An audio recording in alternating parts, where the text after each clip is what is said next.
आता सध्याला अभिजित पाटील या मतमोजणी ठिकाणी यांची एंट्री झालेली आहे आणि कार्यकर्त्यांचा जल्लोष या ठिकाणी झालेला आहे आणि 15वी फेरीनंतर आता अभिजित पाटील सध्या लीडवरती आहे आणि माढा विधानसभेचं चित्र बदलतंय काय असं सध्या परिस्थिती आहे। कारण की माढ्यामधले जे 78 गाव होती त्या 78 गावामध्ये सध्या रणजित शिंदे यांचा पगडा होता, परंतु त्या ठिकाणी त्यांना लीड कमी भेटलेला आहे आणि अभिजित पाटील यांना सर्वात जास्त लीड या ठिकाणी आहे आणि कार्यकर्ते हळूहळू या ठिकाणी जास्त प्रमाणामध्ये येतात आणि इथं बंदोबस्त देखील जास्त प्रमाणामध्ये इथं वाढतो आहे आणि आता सध्या माढ्याचं चित्र बदलतं की काय असं समजतं, कारण की इथं कायदा सुव्यवस्थेचा इथं प्रश्न निर्माण होतोय, त्याच्यामुळं इथं शासकीय अधिकारी या ठिकाणी पोहोचतायत वगैरे असं या ठिकाणी आहे।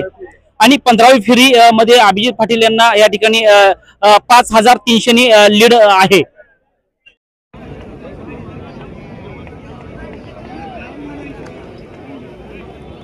अँगल वर गेला ठीक आहे। सुरुवातीला दिसायबद्दल नाही हो,